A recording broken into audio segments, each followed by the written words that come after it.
목회자는 어떤 설교의 말씀을 좀 해야 되는가 늘 고민이 많습니다. 또 크게는 우리 이전에 구속사 설교를 따라 요셉파트로 설교할 차례가 남았고, 또 이제 연말이 다가오면서 교회 계획들을 다시금 수정하고 또 보완해야 되죠. 그래서 교회론에 관한 또 체계적인 말씀을 또 이게 할 마음도 갖고 이렇게 많이 고민하면서 본문 선정이 좀 늦어졌어요. 그러면서 우리 이전에 이 교회 전도 사명을 위해서 사도행전 9장부터 15장까지 그 말씀을 보면서 교회 전도를 생각하지 않았습니까?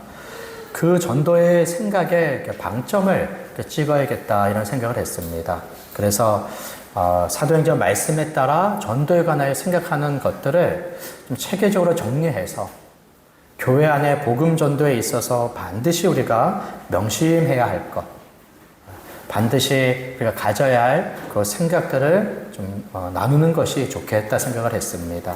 그래서 우선은 4가지 정도를 전도에 관한 말씀으로 나누려고 합니다. 먼저는 전도의 동기에 대한 겁니다. 오늘이 이제 그 주제의 말씀인데요. 전도의 동기, 왜 전도를 해야 되는가? 그 이유, 그 동기가 있어야 우리가 전도의 마음을 갖게 되죠. 우리 사람은 맹목적으로 절대 계획하거나 맹목적으로 살아가지 않습니다. 다 이유가 있어요. 특별한 이유나 목적이 없으면 그냥 맹목적으로 그냥 흘러가는 대로 사는 대로 우리가 살게 되지요. 일상은 지내겠지만 그 삶이 무의미할 때가 참 많이 있습니다. 그러다가도 특별한 어떤 일을 계획하고 특별한 어떤 일을 하려고 할 때는 그 일의 이유가 동기가 있을 때 가능하죠.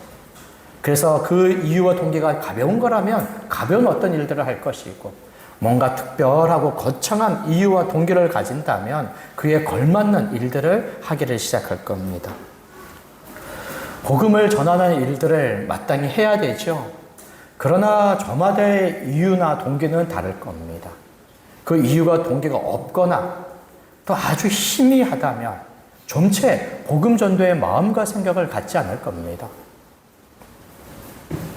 그러나 복음 전도의 동기와 이유가 아주 분명하다면, 그리고 그 가치가 아주 고상하다면 우리는 복음 전도하는 일에 드디어 마음을 갖고 그 일들을 감당할 거예요. 그 동기나 이유가 너무나 약하면 시도하다가 어려움을 겪으면 금방 포기할 겁니다.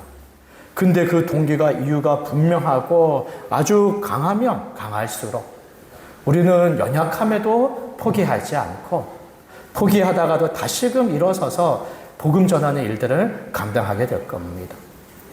오늘 복음 전도의 동기에 관한 말씀을 함께 나누려고 합니다. 그리고 우리 다음 시간들에는 복음을 전할 때 무엇을 전해야 되는가, 복음의 그 간략한 내용들을 우리가 정리하면서, 복음은 우리의 말을 전하는 게 아니지요. 또 세상에 좋은 소식을 전하는 게 아닙니다. 복음은 하나님의 복음으로서 하나님이 주신 복음, 하나님이 우리 사람을 구원케 하는 복음의 말씀을 전하는 것이죠. 그래서 복음을 전할 때 필수적인 하나님의 복음의 말씀들이 있습니다.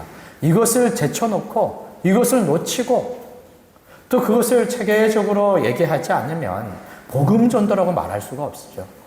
그래서 복음 전도의 내용이 무엇인지를 우리가 보도록 할 겁니다. 또 무엇이 있겠습니까? 복음 전도의 주체, 하나님께서 복음 전하는 일을 통하여 구원을 이루시는데 누구에게 복음 전도의 일을 맡겨주셨냐라는 거예요. 세상에 우리보다 뛰어난 많은 사람들이 있죠. 더 지혜롭고 더 말 잘하는 사람들이 많습니다. 우리는 다 내향적이죠. 세상에는 우리보다 더 똑똑하고 또 말 잘하고 또 아주 외형적이어서 사람들을 막 휘어잡는 이런 사람들이 많죠. 그런데 하나님께서는 그런 사람들에게 복음 전하는 사명을 맡기지 않으셨어요. 조금도 맡기지 않으셨습니다. 잠시도 맡기지 않으셨어요. 오로지 교회, 우리들에게 복음 전하는 일을 맡겨주셨어요. 그래서 우리가 복음 전하는 그 일들을 감당해야 됩니다. 삼위 하나님이 구원을 다 이루셨고 그 구원을 온 세상의 사람들에게 베풀어 주실 때 우리랑 상관없이 베풀어 주시지 않습니다. 우리에게 복음 전도의 사명을 주시고 그 복음 전도의 말씀을 통하여 하나님이 원하신 자들을 부르시죠. 그리고 하나님은 구원의 역사에 우리를 참여시키셔서 우리를 동역자로 삼으셨습니다. 협력자로 삼으셨어요. 세상의 모든 교회가 침묵하면, 모든 하나님의 백성들이 침묵하면 하나님은 세상에 한 사람도 구원을 일으키지 못하세요. 왜냐하면 복음을 통하여 부르시거든요. 복음 전도를 통하여서 하나님이 정한 자들을 부르시거든요. 그러니까 하나님은 이 위대한 이 구원의 사역을 우리와 함께 조력하시는 것입니다. 이걸 위하여 우리에게 복음을 맡기시고 사명 주시고 또 복음 전하도록 권능으로 성령을 보혜사로 보내주셔서 우리와 늘 함께 해주시는 것이죠. 그런데 우리는 연약하지 않습니까? 그럴 때 복음 전도의 능력, 그 능력의 원동력은 어디 있냐라는 거예요. 그럴 때 하나님께서는 성령을 보내어 주셔서 권능을 주심으로 성령에 힘있게 복음 전도의 일들을 감당하게 하십니다. 이 모든 복음 전도의 원리와 이 주제들이 다 성경에 있는 말씀들이죠. 이미 사도행전 말씀을 통해서 우리가 생각해보고 살펴봤던 그런 말씀들입니다. 그리고는 그것을 이렇게 우리가 정리해서 복음 전도의 동기, 그리고 복음 전도의 또 내용, 복음 전도의 또 주체, 또 그 원동력, 그것으로 다시 한번 복음 전도가 무엇이며 또 어떻게 이거 모든 것을 우리가 감당해야 되는지 이 말씀을 통하여 한 마음과 한 뜻을 갖기를 원합니다. 오늘 복음 전도의 동기에 대하여 함께 볼 텐데요. 먼저 우리 본문 말씀을 보도록 하겠습니다. 1장 1절부터 7절의 말씀은 사도 바울이 로마에 있는 교회 성도들에게 쓰는 편지의 아주 서두의 말씀입니다. 인사의 말씀이죠. 인사면서도 그저 은혜와 평강을 기원한다라는 말로만 얘기하고 있지는 않아요. 그 자신이 누군지, 또 그 자신이 어떻게 하나님의 무엇을 위하여 부름을 받았는지, 부름을 받아 로마 교회에 있는 성도들과 함께 이방 사람들에게 어떤 일을 하려고 하는지를 그 서두에 아주 자세하게 기록해 두죠. 사도 바울은 자신을 누구라고 합니까? 1절에 보니까 예수 그리스도의 종이라고 하지요. 하나님의 아들이자 예수 그리스도의 종입니다. 하나님의 백성이자 하나님의 종이라고 말할 수 있어요. 백성과 종, 아들과 종은 얼마나 서로 상반되는 말입니까?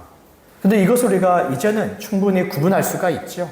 그리고 우리 자신들도 하나님 앞에 아들이다, 또 종이다, 백성이다, 종이다, 이런 말을 얼마든지 옳게 생각하고 또 사용할 수 있지요. 그렇지 않습니까?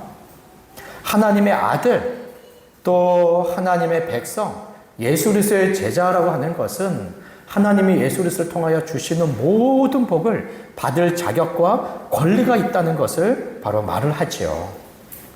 그래서 아들이라고 하는 것은 다 상속자로 우리가 생각하지 않습니까? 모든 것을 받을 자격과 권리가 있는, 그러니까는 하나님의 아들 되었다, 백성 되었다라고 하는 것은 대단한 특권을 가진 것입니다. 그리고는 이것을 누려야 되는 거죠. 아들로서 백성으로서 받는 그 모든 복을 충분히 다 알아서, 그리고 그 모든 것을 다 누려야 되죠. 우리의 부모가 우리에게 많은 것을 증여해주고 상속해줬어요. 그러면 그 자녀들은 어떻게 됩니까?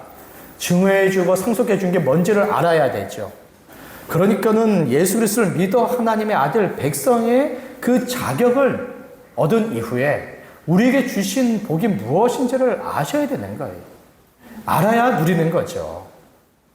말씀의 양육을 받는다고 하는 것은 하나님이 그리스도 통해 우리에게 어떤 복 주셨는지를 아는 겁니다.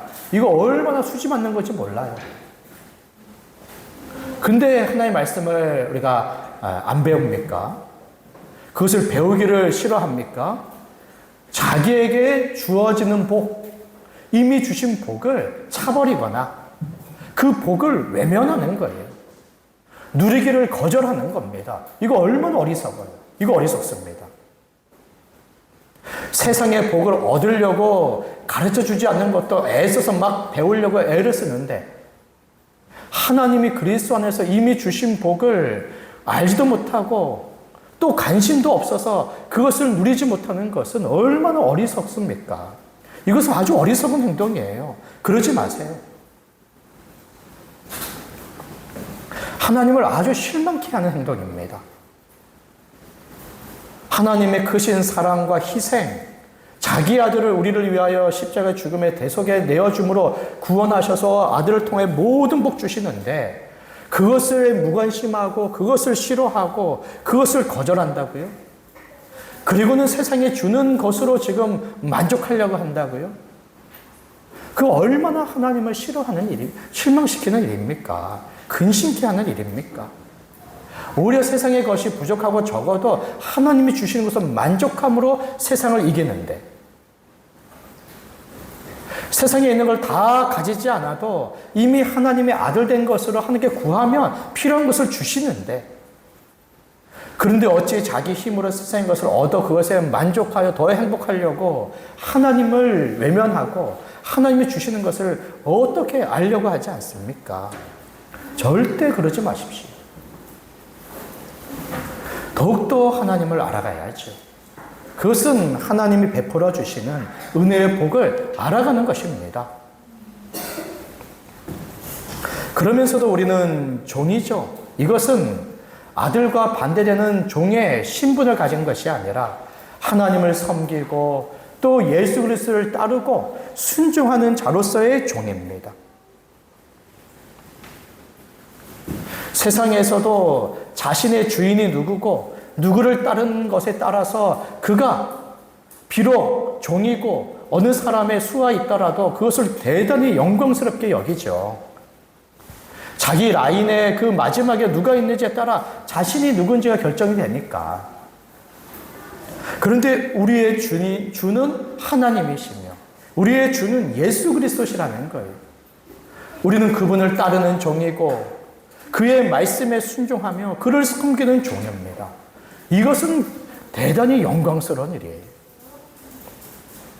그러니 하나님의 아들도 영광스럽고 하나님의 종 예수 그리스도의 종도 아주 영광스럽습니다.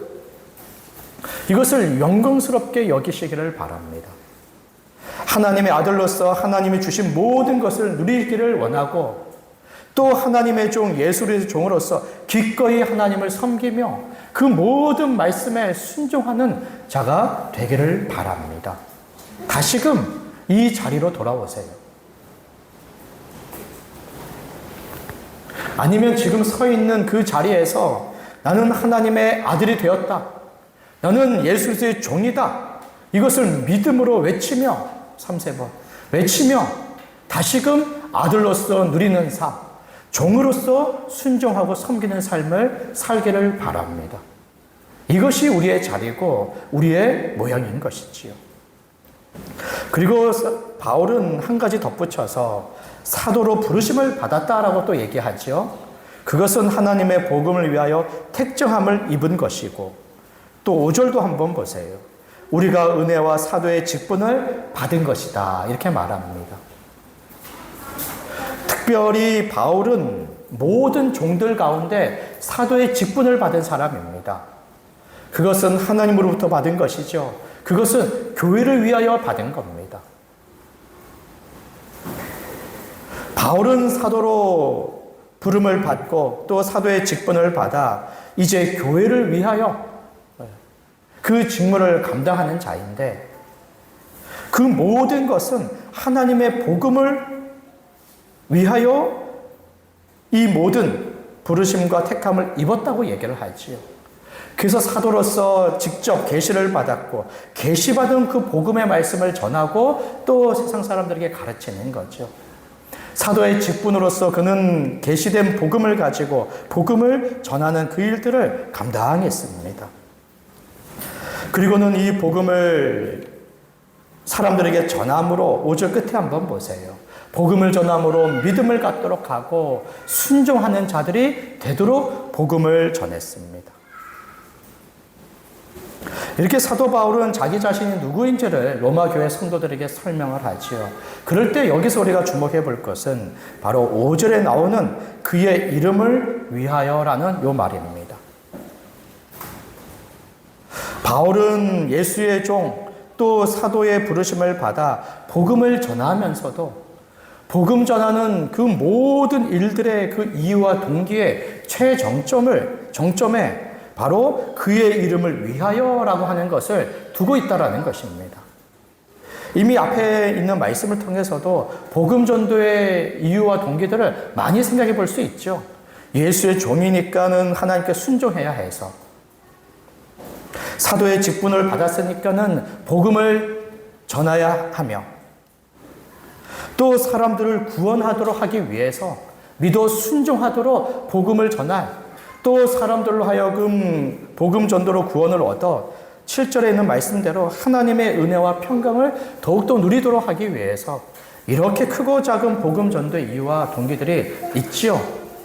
그러면서도 그 모든 것에 우선하여, 그 모든 것의 최정점에 그의 이름을 위하여 복음을 전한다라는 것입니다. 5절을 다시 한번 보세요. 그의 이름을 위하여. 다시요. 5절. 우리가 은혜와 사도의 직분을 받아 그의 이름을 위하여 모든 이방인 중에서 믿어 순종하게 하나니. 그의 이름을 위하여. 여기서의 그의 이름은 자신이 전하는 복음의 아주 핵심인 예수 그리스도의 이름일 겁니다. 또 하나님의 복음을 전하는 자로서 하나님의 이름을 위하여 복음을 전하죠. 하나님의 이름, 예수 그리스도의 이름, 그 삼위일체의 하나님으로서 우리는 삼위 하나님이 동일한 한 분 하나님 아닙니까?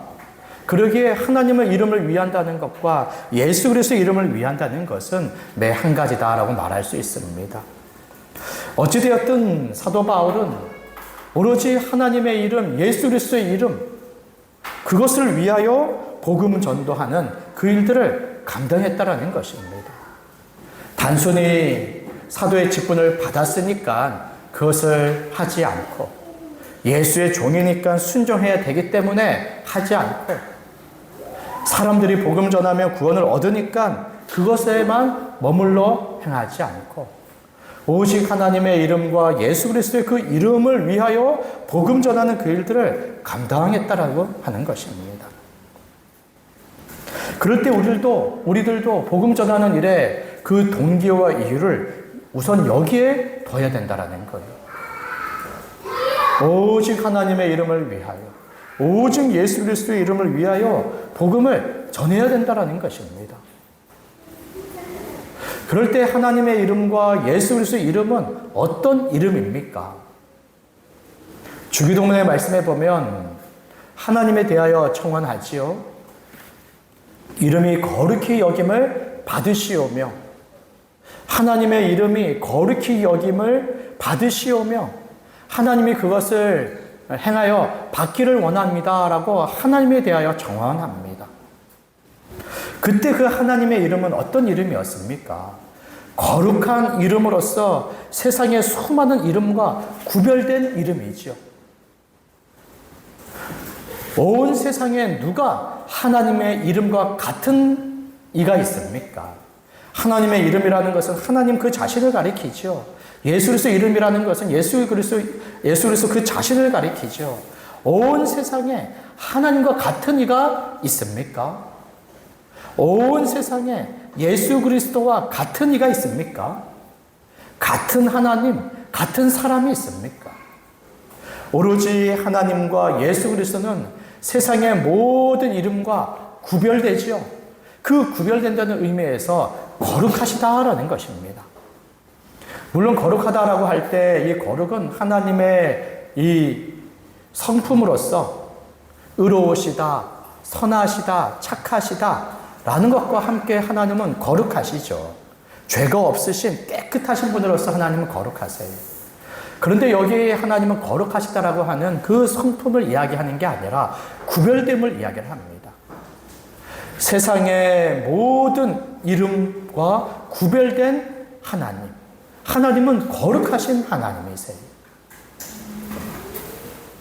세상에 많은 이들이 하나님이다, 신이다 라고 하는 것으로 종교를 가지고 있고 또 그것을 자신의 우상으로 삼아 숭배하고 있지요. 예배하고 있습니다.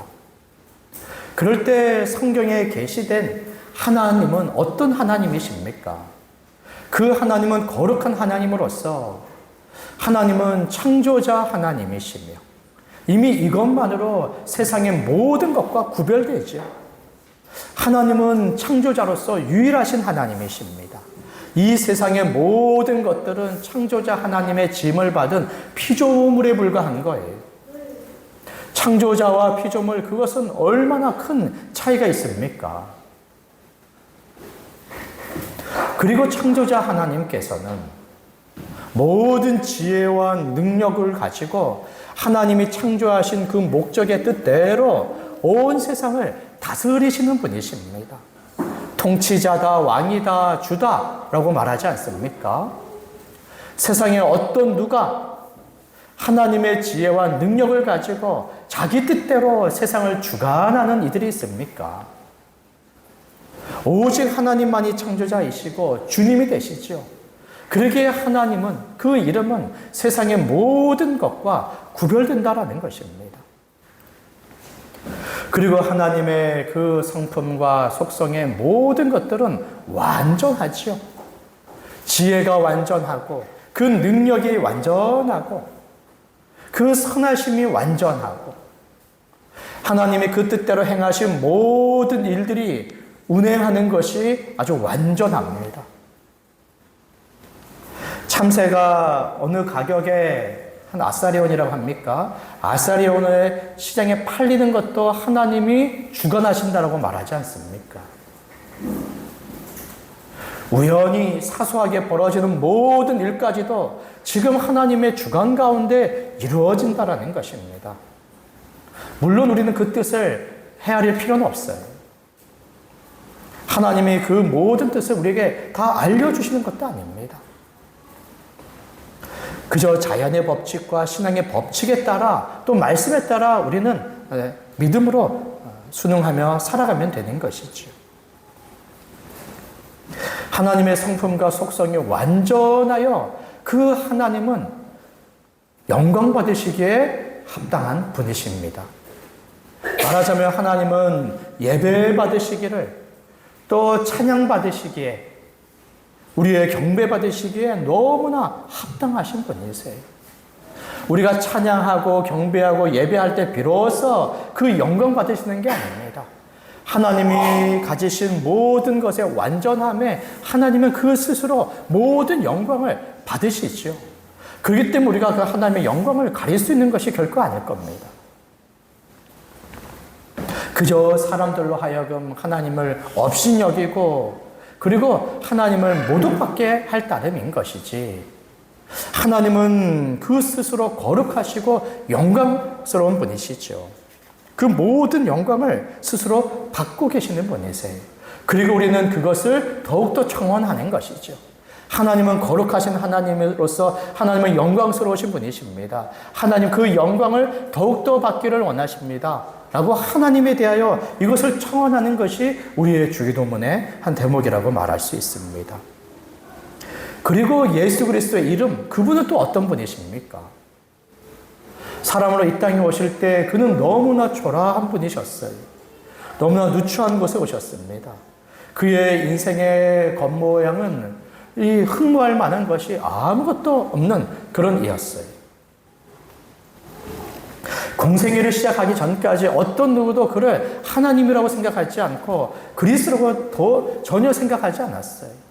그의 부모조차도 그의 형제들조차도 예수를 하나님이다, 아들이다, 그리스도라고 조금도 생각하지 못할 정도로 그는 한 사람이었고 한 연약한 그냥 우리와 동일한 그런 사람이었습니다.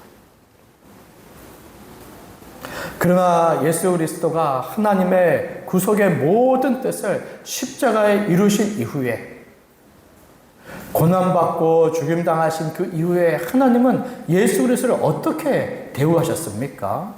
그 말씀에 보면 그 대우가 얼마나 놀라운지 모릅니다. 그 대우. 빌립보서 2장의 말씀을 한번 보세요. 같이 한번 잠깐 볼까요? 아니면 제가 찾아서 읽도록 하겠습니다. 빌립보서 2장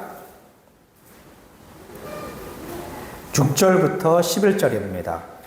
그는 근본 하나님의 본체시나 하나님과 동등됨을 취할 것으로 여기지 아니하시고 오히려 자기를 비워 종의 형체를 가지사 사람들과 같이 되셨고 사람의 모양으로 나타나사 자기를 낮추시고 죽기까지 복종하셨으니 그 십자가에 죽으심이라. 이러므로 하나님이 그를 지극히 높여 모든 이름 위에 뛰어난 이름을 주사 하늘에 있는 자들과 땅에 있는 자들과 땅 아래에 있는 자들로 모든 무릎을 예수의 이름에 꿇게 하시고 모든 입으로 예수 그리스도를 주라 시인하여 하나님 아버지께 영광을 돌리게 하셨느니라. 아멘. 하나님이 그를 지극히 높여 모든 이름 위에 뛰어난 이름을 주셨습니다.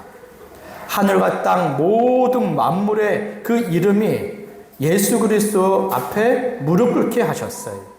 그리고는 모든 입으로 예수님을 보며 주다, 하나님이다, 이렇게 외치도록 함으로 하나님께 영광을 돌리게 했습니다. 그러니 예수 그리스도의 이름, 예수 그리스도는 얼마나 영광스러운 분이십니까? 하나님이 영광스러우신 것처럼 예수 그리스도 또한 영광스러우신 분이십니다. 세상의 그 어떤 이름과 구별되는 거룩하신 분이시죠.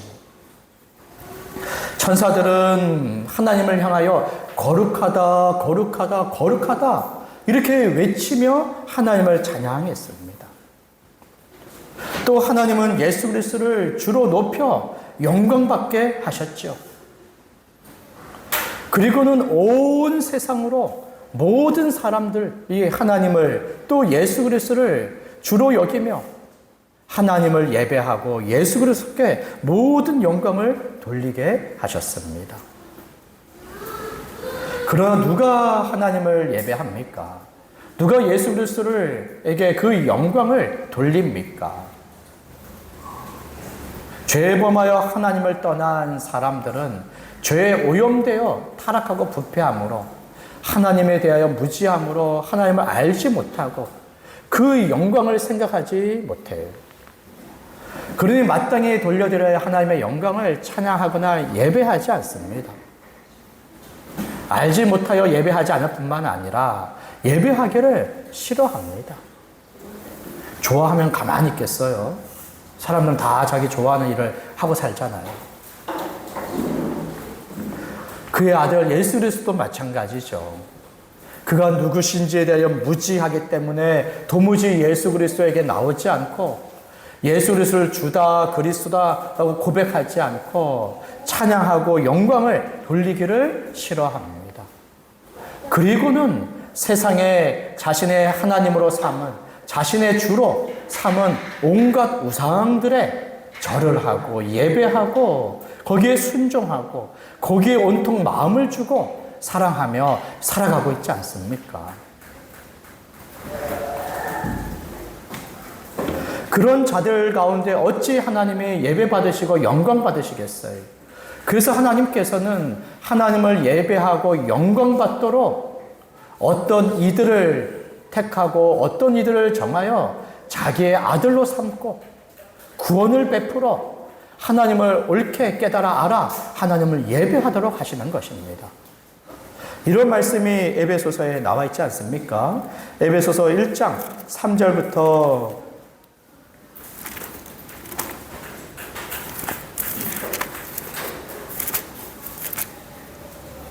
14절의 말씀에 보면 우리가 다 함께 하나님 아버지를 찬양하자. 우리로 하여금 거룩하고 흠이 없게 하시고 하나님의 아들로 삼아주신 그분에 대하여 하나님의 은혜의 영광을 찬송하자. 우리를 속량 죄사함을 얻게 하시고 우리로 하여금 하늘의 기업을 주신 그 하나님에 대하여 우리가 그 영광을 찬송하자.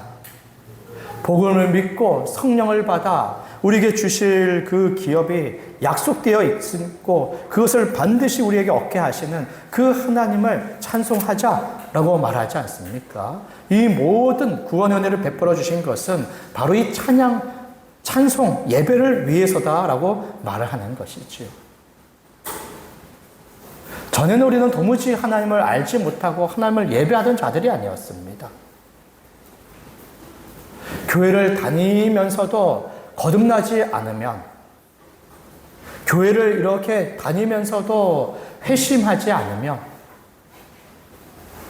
성령을 받아 구원의 은혜를 입지 않으면, 하나님을 예배하고 또 찬양하고 순종하고 섬기는 것을 기뻐하지 않습니다.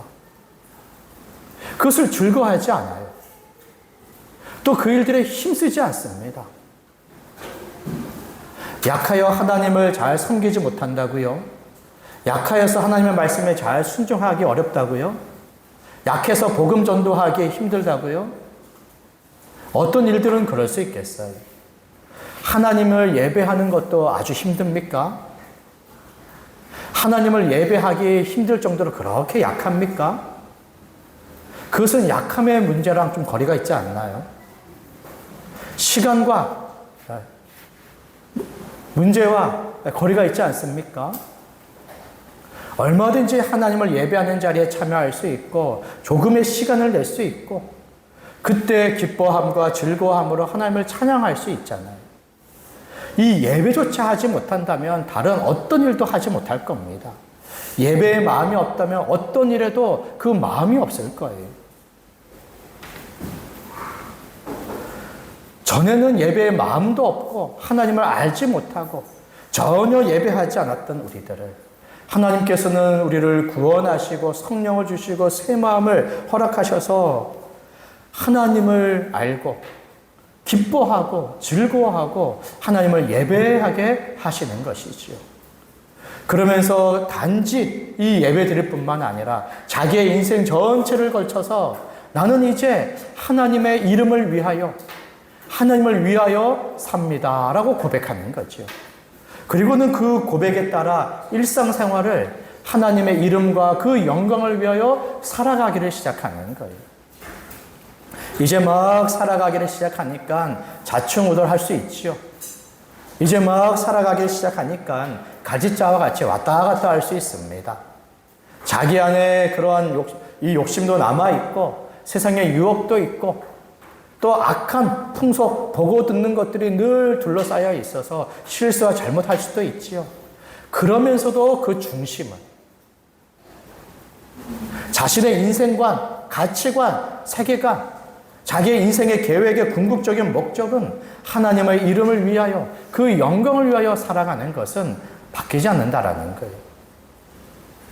그것이 흔들리지 않고 그것이 바뀌지 않으니까 좌충우돌 하면서도 가지자와 같이 왔다 갔다 하면서도 결국은 돌아오고 또 돌아오고 자기가 있어야 할 위치에 돌아오고 자기가 해야 할 일들로 다시금 돌아가기 마련이지요.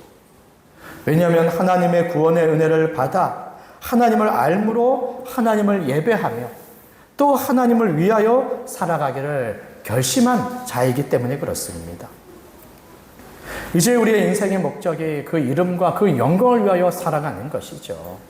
어느 말씀에 보면 그런 말씀이 있지 않습니까? 살든지 죽든지 먹든지 마시든지 다 하나님의 영광을 위하여 한다라고 말을 하지요. 우리 어른들은 이 생각을 가져야 돼요. 부모들은 이 생각을 가져야 되죠. 그래야 자녀들에게 이 생각을 말해주고 심겨줄 수 있습니다.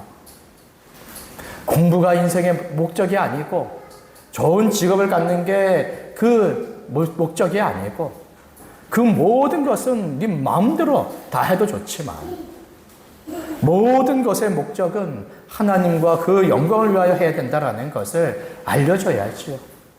부모가 그것을 생각하고 살 때 말해줄 수 있는 거 아닙니까? 교회 어른들이 그런 생각을 가지고 그것을 앞서서 살아갈 때 뒤따라오는 세대들에게도 이렇게 살아야지, 그렇게 살면 되겠어라고 말해줄 수 있는 거지요. 그런 믿음의 부모와 믿음의 어른들이 돼야 되지요.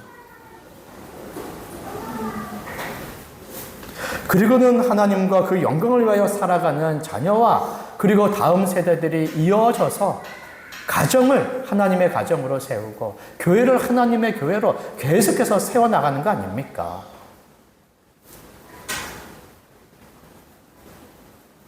할아버지가 있고 아버지가 있고 그 자녀가 있어서 그 아버지는 그 중간을 잇는 것처럼 우리 성도님은 지금 그 잇는 역할들을 감당하셔야 되는 거예요. 가정에서 부모로서, 교회에서 어른으로서 그 잇는 역할을 감당해 주셔야 돼요. 그 잇는 역할을 제대로 하지 않을 때, 말해야 될 때 말하지 않고 본을 보여줄 때 본을 보여주지 않을 때, 그 잇는 역할을 감당하지 못할 때 신앙의 그 흐름이 끊어지는 겁니다. 믿음의 자녀가 세워지지 않고 믿음의 다음 세대가 세워지지 않으니까 어느새 한 세대, 두 세대만 지나도 이제 불신자의 가정이 돼버리는 거예요. 교회 안에 다음 세대가 없으니까는 완전히 그 교회가 그 수가 줄고 그 능력이 모자라서 좀체 교회로서의 온전함을 잃어버리게 되는 것이죠. 이제 구원의 은혜를 받아 하나님을 아는 자들로서는 하나님을 위한 삶을 살아가고 예배하며 그 모든 인생을 오로지 하나님을 위하여 살아갑니다.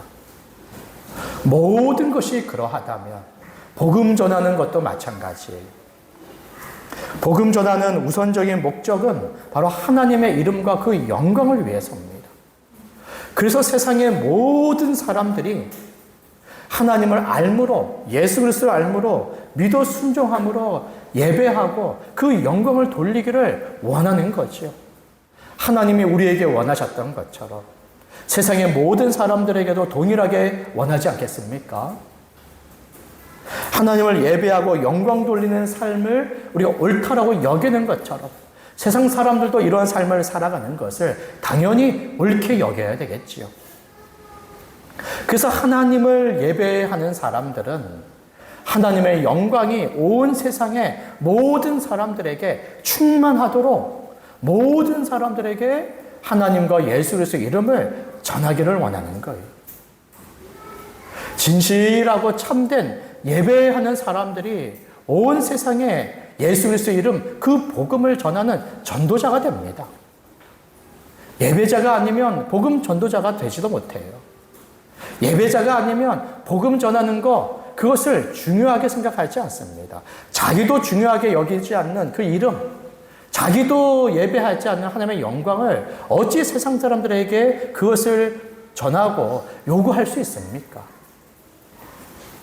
그러니 하나님을 예배하는 자, 그 영광을 위하여 살아가는 자들이 하나님의 이름을 전하여 온 사람들로 하여금 하나님께 영광을 돌리고 온 세상에 그 영광이 가득 차고 넘치기를 원함에 복음을 전한다라는 것입니다. 복음 전하는 자들의 마음, 목적, 그것은 하나님의 이름과 그 영광을 위해서지요.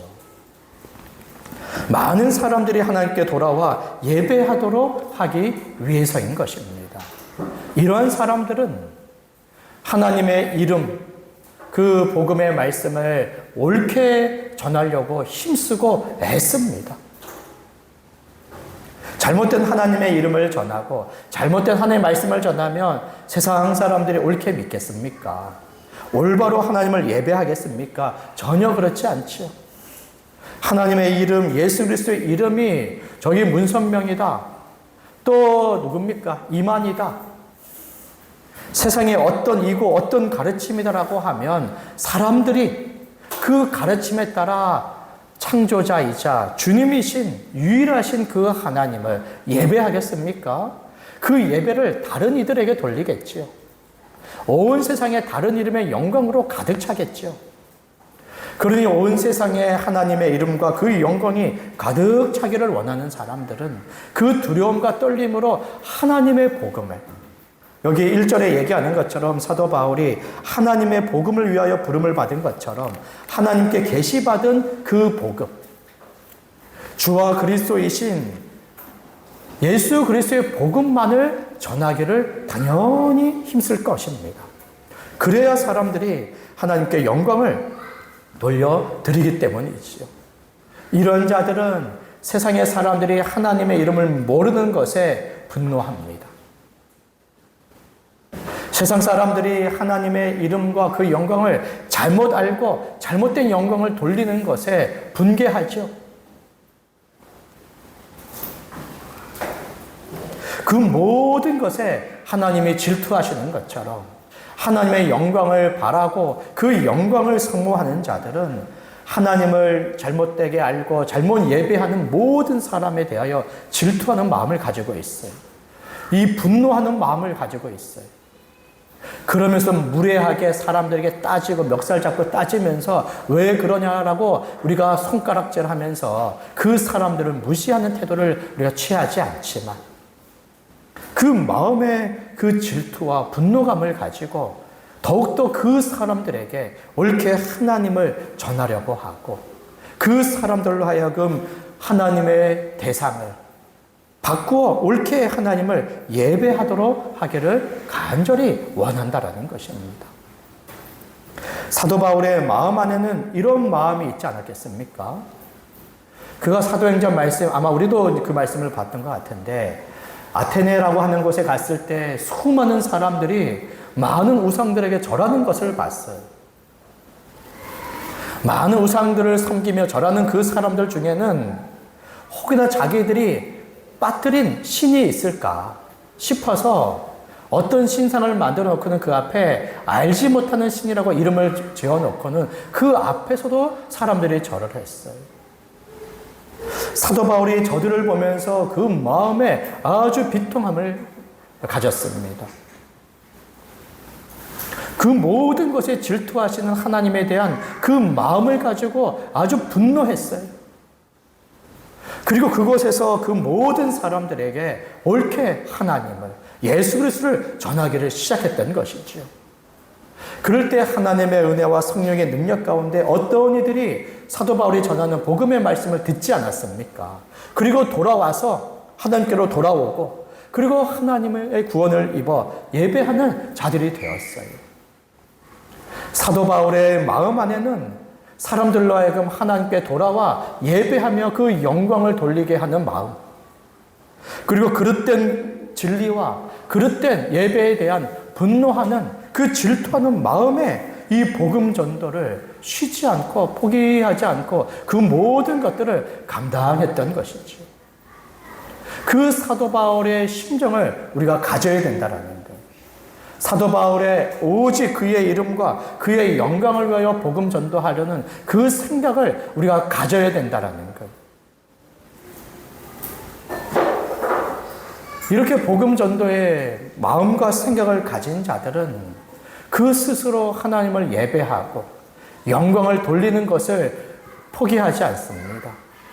그리고는 전도뿐입니까? 모든 일들에 순종하여 삶 속에서 순종하는 것으로 하나님을 찬양하고 기쁘시게 하고 예배하는 것들을 여전히 힘써 행하는 것이죠. 복음 전도의 동기와 그 이유들, 그것은 참 많이 있을 것입니다. 지금 두 번째, 세 번째를 막 얘기하기도 전에 지금 첫 번째 얘기로 오늘 말씀을 다 마쳐야 될 것 같은데, 예수 그리스도의 종으로서 복음 전도의 명령에도 기꺼이 순종해야 되지요. 어찌 이것만 빠뜨린 채 다른 것들에만 순종하며 순종을 다했다라고 말할 수 있습니까? 종이죠, 종. 예수는 주고 하나님은 주님이십니다. 주와 종의 관계에서 종은 주의 모든 명령에 순종해야 되며 그 복음 전도하는 일에 하나님의 온 세상의 구원을, 만물을 그리스도 안에서 통일케 하셔서 회복하시는 이 뜻을 전도를 통하여 이루시는데 어찌 이것을 우리가 마다할 수 있습니까? 종으로서 기꺼이 순종해야 되지요. 또 복음 전도는 이웃을 가장 사랑하는 일입니다. 지금 그에게 필요한 심판에서의 구원, 죄사함으로 하나님의 나라에 들어가 복을 받는 이 구원이 가장 필요한 자들로서 이 복음 전도는 그들에게 가장 필요한 것을 주는 거예요. 어르신들에게 쉼터도 줘야 되고, 지금 배고픈 이들에게 빵도 줘야 되고, 또 몸이 아픈 사람들을 도와줘야겠지만, 그 육신의 필요를 외면한 채 영적인 것만 우리가 생각할 수는 없어요. 육신의 것들을 생각해야 됩니다. 교회의 구제는 교회 안에서의 구제로부터 시작해서 교회 밖으로의 구제까지 이어져야 되는 거예요. 어르신의 쉼터를 제공한다는 것은 교회 밖으로까지 구제를 하자라는 얘기입니다. 당장의 그 필요가 크신 그 분들을 우리가 살피고 헤아려서 구제하자라는 거예요. 구제하자. 어찌 그 구제의 유익과 필요와 유익을 우리만 가질 수 있습니까?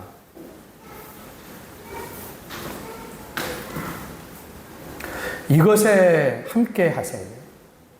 협조하시고, 섬기시고, 시간을 내고, 돈을 내고, 힘을 내세요.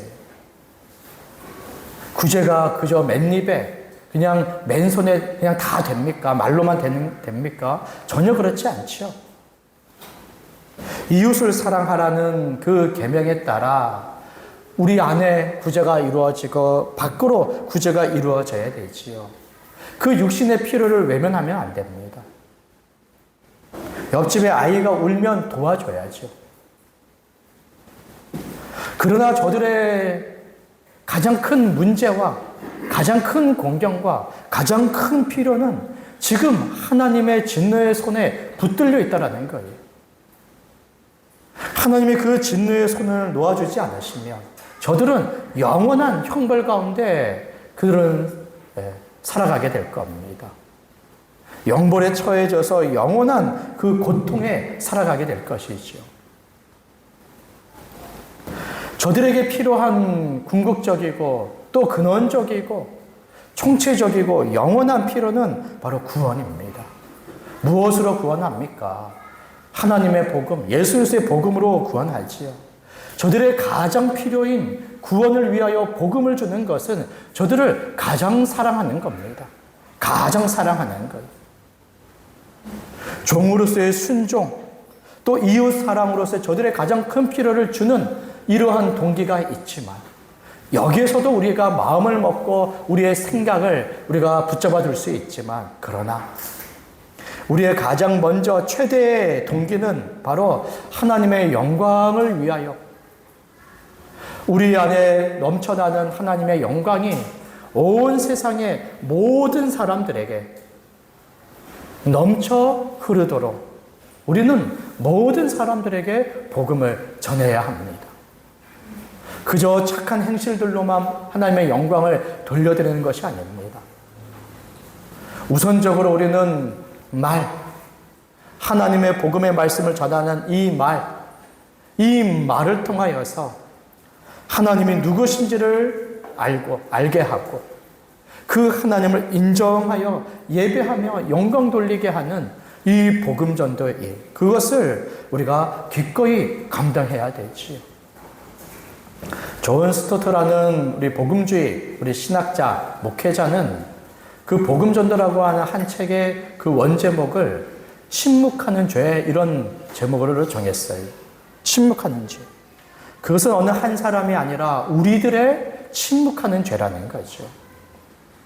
그 침묵은 세상에 복음을 전하는 것에 침묵한다라는 겁니다. 세상에 복음을 전하는 것에 침묵하는 거죠. 모든 많은 말을 하면서도 복음을 전하는 것에는 침묵하는 거예요. 그러나 이것이 어느 한두 사람이 아니라 모든 사람, 어느 한두 개가 교회가 아니라 많은 교회들이 복음을 전하는데 침묵한다라는 거예요.